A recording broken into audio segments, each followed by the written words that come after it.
आज रांची लोकसभा का मतदान सुबह से ही शुरू हो गई है। वहीं इस मतदान के बीच हम पहुंचे हैं रांची के मेन रोड स्थित संकट मोचन हनुमान मंदिर। यहां पहुंचने की खास वजह है। वजह यह है कि देश हमारा साधु संतों का देश है। भारतीय संस्कृति और परंपरा को जीवित रखने में इनका योगदान महत्वपूर्ण है। ऐसे में लोकतंत्र के इस पर्व में इनके विचार क्या हैं, देश हित में इनके क्या मुद्दे हैं, यह जानना भी जरूरी है। ऐसे में आइए जानते हैं महामंडलेश्वर सूर्य नारायण दास त्यागी बाबा से और मंदिर के मुख्य पुजारी श्यामानंद पांडे से क्या कहते हैं इस लोकतंत्र के महापर्व को लेकर। लोकतंत्र का महापर्व है, रांची लोकसभा का चुनाव है। ऐसे में दो पार्टियां हैं, एक तरफ मोदी जी का गारंटी और दूसरी तरफ 5 न्याय 25 गारंटी दे रहे हैं। किसकी गारंटी पसंद आ रही है? पहले तो आपको भी धन्यवाद, चैनल को भी धन्यवाद जो आपने हमारा समाचार को जानने आया। ये लोकतंत्र का पर्व जो है, पहला तो हम यही कहेंगे कि अधिकार का है, व्यक्तिगत अधिकार, अपना अपना अधिकार ही होता है। इसलिए पहले तो हम सभी मतदाताओं से आग्रह करेंगे कि बूथ पर जाएं और वोट को डालें, अपना अधिकार को न छोड़ें। चाहे किसी भी पार्टी में दे, उससे हमें लेना देना नहीं है, लेकिन अपना अधिकार को न छोड़ें, वोट जरूर डालें। अब बात रही अध्यात्म का, तो मोदी जी अध्यात्म हैं। अध्यात्म के माध्यम से उन्होंने मंदिर को बनाया, बहुत कार्य किया, अपना राज काल में कर ही रहे हैं, रुके नहीं हैं, थके भी नहीं, चल रहे हैं। बात रही वोट की, तो हम लोग अगर किसी में भी दे वोट, हाथ में दे, तीर में दे, चाहे लालटेन में दे, किसी में दे, लेकिन कोई विश्वास नहीं करता है। सब कहता है कि साधु संत बीजेपी का है, कमल में ही दिया होगा, दूसरा में नहीं देगा। तो इसलिए हम लोग, तरह की भ्रांति मन में लोगों के पास है। लोग भावना बना करके बैठे हुए हैं कि जितने साधु हैं बीजेपी के साथ हैं। तो हम उसके साथ हैं जो सच्चाई के साथ है, जो भगवान के साथ है, जो धर्म के साथ है। धर्मो यो हतो हंति धर्मो रचती रचता। धर्म की रक्षा हम करेंगे तभी धर्म हमारा रक्षा करेगा। तो आज धर्म पर चारों तरफ से प्रहार हो रहा है। तो इस जगह में आप बताइए कि धर्म के रक्षक जो होगा, उसी पार्टी को जिताने का प्रयास साधु संत करेगा जो हमारा धर्म को बचा रहा है।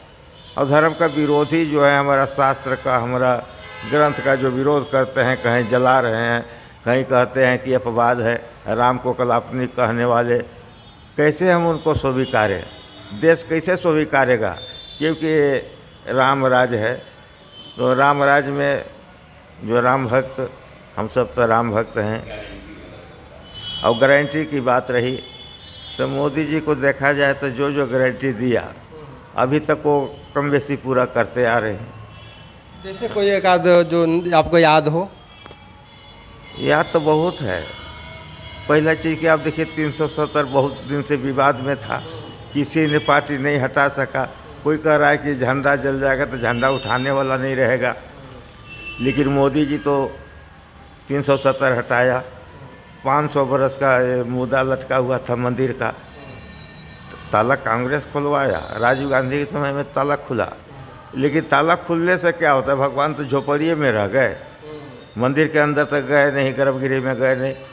तो ये मोदी काल में ये देखा गया कि जहाँ जहाँ धर्म के प्रति लोग आस्था नहीं था, वहाँ आस्था जगाने के लिए मोदी जी ने राम मंदिर को तैयार करवाया, काशी विश्वनाथ को बनवाया, सफाई करवाए। जीर्णोद्धार जिसको कहते हैं, वो तो बना हुआ पहले से है।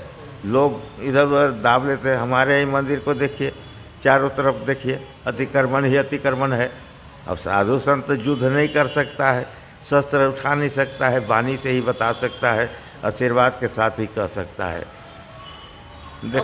लेकिन अब ऐसा नहीं लग रहा है कि अब समय आ गया है कि जो परशुराम ने जो किया था, अब वो समय भी आ गया है, क्योंकि परशुराम वाली शिक्षा कि अब लग रहा है कलयुग में ज़रूरत आ गई है। क्योंकि आताताई लोग बढ़ते जा रहे हैं, धर्म पे हमला चारों तरफ से हो रहा है। चाहे कि सनातन धर्म की बात करें तो चारों तरफ से इसमें हमले हो रहे हैं।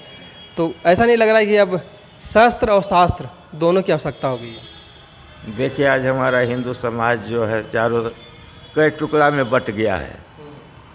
सब समाज एक तीर्थ है, सबकी संस्था है, सबकी एकता है, सबकी व्यवस्था है, लेकिन हिंदू में देखिए चार तरफ से है, कोई किसके तरफ बोलेगा, कोई किसके तरफ बोलेगा। धर्म के प्रति वैसा ही लोग बोलते हैं जो धर्म से जुड़े हैं। आज सभी धर्म, हमारा धर्म का चारों तरफ से आघात हो रहा है, लेकिन और धर्म करके बोल के लोग दिखा दे। बहुत धर्म के यहाँ लोग मानने वाले हैं। ये भारत देश है कि हर धर्म को इज्जत करता है, स्वागत करता है, चाहे किसी का भी धर्म हो। धर्म पर बुराई का टिप्पणी किसी को नहीं करना चाहिए। तो हिंदू समाज जो है आज विखंडित क्यों हो रहा है? तो इसके पीछे का रीज़न क्या है? क्या उन्हें अपने धर्म की नॉलेज नहीं है इसलिए वो विखंडित हो रहे हैं, या फिर सही जानकारी लोगों तक नहीं पहुंच पा रही? आखिर वजह क्या रही, दिक्कतें कहाँ आ रही है? देखिए, आज इलेक्ट्रॉनिक दुनिया में सबको ज्ञान है। मोबाइल ऐसा चीज़ निकल गया है कि सब घर में ही देख ले रहे कि हम क्या हैं। तो ज्ञान की कमी किसी में नहीं है, लेकिन आस्था की बात है। तो ज्ञान के द्वारा आस्था नहीं पैदा किया जा सकता, आस्था के द्वारा ज्ञान भले पैदा कर सकते हैं। देखिए, वो कहावत कहा है कि ज़्यादा जोगी मठ उजाड़। जहाँ ज़्यादा संख्या बढ़ जाए वहाँ पर विवाद होना जरूरी है। आज साधु संत जो पूरे भारत में भरे हुए हैं, तो उसमें बहुत ऐसे हैं जिसमें कई गुनाह से बंधे हुए हैं और जाके साधु भेष में छुप गए हैं। वैसे लोग को क्या कहा जाए? वो ज्ञान नहीं देंगे, वो तो अपना ही उल्लू सीधा करेंगे। आज पैसे के पीछे सभी भाग रहा है, ये पैसा किसी को नहीं छोड़ा। आदमी के पीछे पैसा है तो कोई बात नहीं, लेकिन आदमी पैसा के पीछे भाग रहा है। और ये माया ऐसा चीज़ है कि भगाते जा रहा है, लेकिन पकड़ाता नहीं है। आज देखिए क्या चीज़ कमी है। हमारा देश में हर चीज़ का सुविधा है। बाहरी लोग आकर के प्रशंसा करते हैं, ये हमारा देश का ही लोग विरोध करते हैं हमारा देश को। तो इसलिए ज्ञान की कमी नहीं है, अज्ञानता भी नहीं है, जानबूझ करके अहंकार में ये सब करते हैं। तो बाबा, अगर देखा जाए तो आपके पास, आप साधु महात्मा हैं और आपके पास दोनों पार्टी के लोग आशीर्वाद लेने आते हैं, चाहे वो भाजपा के हो, चाहे कांग्रेस के हो, चाहे जेएमएम के हो, चाहे आरजेडी के हो। आशीर्वाद सभी की ओर जाती है, क्या कहेंगे?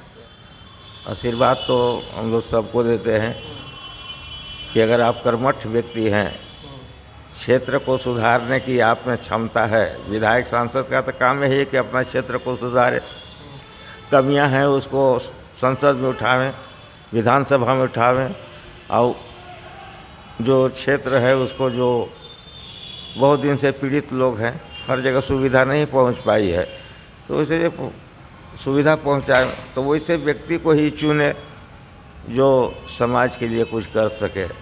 आज तो लोग अपने लिए कर, मतलब आशीर्वाद दोनों को मिलता है कि आप अपने कर्मों के अनुसार काम करिए, कर्म के अनुसार ही उनको प्राप्त होगा। आशीर्वाद तो हमारा सब का है, और सब जीते और सब अपना अपना कुशल से रहे, काज करे। एक का आशीर्वाद देने का अधिकार नहीं है।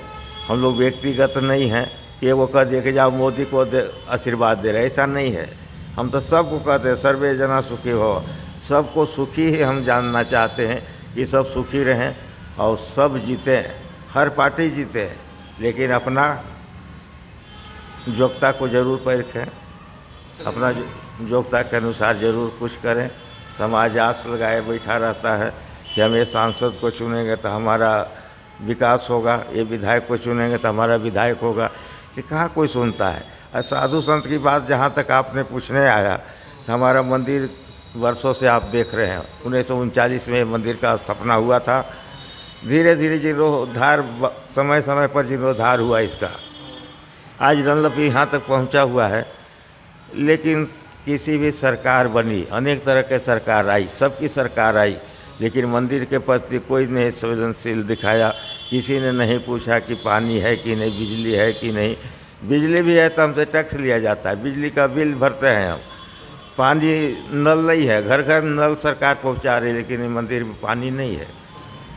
तो इसी सब का दिक्कत है। वोट तो हम लोग देते हैं, और किसको देते हैं वो तो हमारा व्यक्तिगत आस्था है, चाहे हम जिसको दें। लेकिन सरकार जो यहाँ है वो कभी नल का सुविधा नहीं दिया, नल के बिना पानी नहीं है। किसी तरह हमारा काम चल रहा है। मतलब सरकार किसी की भी हो, इस मंदिर को सुविधा सभी देने में पीछे रहे, असमर्थ हैं। असमर्थ है। क्या कहेंगे, किसकी गारंटी पसंद आ रही है? एक तरफ मोदी जी की गारंटी है, एक तरफ 5 न्याय 25 गारंटी है, मतलब किसके वादे आपको ज़्यादा सुटेबल नज़र आ रहे हैं? जय हनुमान जय श्री राम। जो काम करेंगे या जो काम कर रहे हैं, मतदान उन्हीं को करना चाहिए। वादा सभी लोग करते हैं, कथनी और करनी में फ़र्क होता है। तो हमको लगता है कि बहुत सा लोग होंगे हमारे जैसे जो लोग हैं, तो इसके पहले की भी सरकार को देखे हैं, वर्तमान सरकार को भी जिए हैं। तो दोनों का जो कार्यकाल रहा है, दोनों को जो कार्य करने की जो शैली रही है, तो उसके हिसाब से आकलन करके मतदान करना चाहिए। वर्तमान समय में क्या वस्तु स्थिति है और कौन लोग क्या कर रहे हैं, जितना उन लोगों ने वादा किया उसको कितना पूरा किया, ये सारे चीज़ों को देखना चाहिए। तो उसके हिसाब से मतदान करना चाहिए और सभी लोग को जाना चाहिए और मतदान करना चाहिए। क्या कहेंगे, रांची की जनता से क्या अपील करेंगे? चूँकि मत का प्रतिशत आप देख रहे होंगे कि काफ़ी कम है और हर जगह चौक चौराहे पर तो स्पीकर भी लगा हुआ है कि मतदान करें, मतदान करें, मतदान करें। क्या अपील करना चाहेंगे आप अपने धर्म के लोगों को लेकर, या फिर अपने धर्म के लोगों से और दूसरे धर्म के लोगों से क्या अपील करेंगे? नहीं, सभी लोगों से मेरा अनुरोध होगा, निवेदन होगा कि मताधिकार का प्रयोग करें। क्योंकि यदि आप अपना मत का प्रयोग नहीं करेंगे तो आप सही मेंबर को नहीं चुन पाएंगे। घर में बैठ कर के आकलन करने से कुछ नहीं होता है, घर में बैठ के बोलने से कुछ नहीं होता है। आपको अपना मत का प्रयोग करना चाहिए और मत से ही आप यह तय कर पाएंगे कि आपका भविष्य में आपके हिसाब से या आप क्या चाहते हैं, उसके हिसाब से आपका उम्मीदवार या सरकार बने। इसलिए मेरा सभी से नम्र निवेदन होगा कि आप सभी लोग अपना घर बहुमूल्य समय निकाल के घर से जाएं और मत करें, मत का प्रयोग करें। ये आपका अधिकार है, ये 5 साल में एक बार आता है। आप अभी इसका प्रयोग करेंगे तभी आप सही चीज़ को या सही सदस्य को या सही सरकार का गठन करने में सहयोग कर पाएंगे। अदर देन 5 साल सिर्फ आप कोसते रहेंगे। आपका एक जो अभी या काम का व्यवस्था कीजिए या जो भी कारण से आप छोड़ देते हैं, तो ये बहुत बड़ा इसका एक दुष्प्रभाव या गलत सरकार को गठन करने में सहयोग देता है।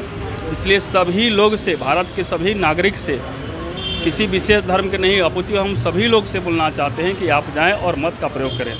सवाल है यहाँ पे कि आप युवा भी हैं और बाबा बजरंगबली के भक्त भी हैं, तो एक सवाल उठता है कि आपके पास तो दोनों लोग आएंगे, चाहे वो सत्ता अभी वर्तमान में सत्ता में है, जो भाजपा के लोग वो भी आएंगे, कांग्रेस वाले भी आएंगे, जेएमएम वाले भी आएंगे। आशीर्वाद तो सबको लेना है यहाँ पे आकर।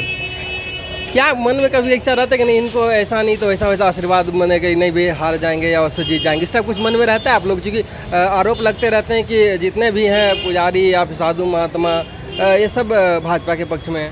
नहीं, देखिए ये बिल्कुल निराधार है। मंदिर में सभी लोग आते हैं, सभी प्रकार के लोग आते हैं, सभी भगवान के भक्त हैं और उनके पास रहने के या पूजा कराने या पुजारी के नाते हमारा यह कर्तव्य नहीं परम दायित्व बनता है कि सभी लोग को एक समान देखा जाए। हम यह कौन होते हैं कि कौन गलत हैं कौन सही हैं, यह तय करने वाले हैं। भगवान उनको आशीर्वाद दे। मेरा यही काम है कि सबको आशीर्वाद मिले और यह ऊपर वाला तय करे कि कौन सही कौन गलत है। हमारे मन में किसी के प्रति कोई भ्रम नहीं होता है। हमारे लिए सभी लोग एक समान हैं, सभी भगवान के भक्त हैं और सभी लोग आते हैं और सभी का स्वागत है। सभी के प्रति एक समान प्रेम है। बजरंगबली का आशीर्वाद सभी को मिलता है, बाकी फल उनके कर्मों के अनुसार। मंदिर में प्रसाद, स्नामृत और टीका का अधिकारी हर भक्त मंदिर में आने वाले हैं। इसमें किसी व्यक्ति विशेष पर किसी का अधिकार नहीं है।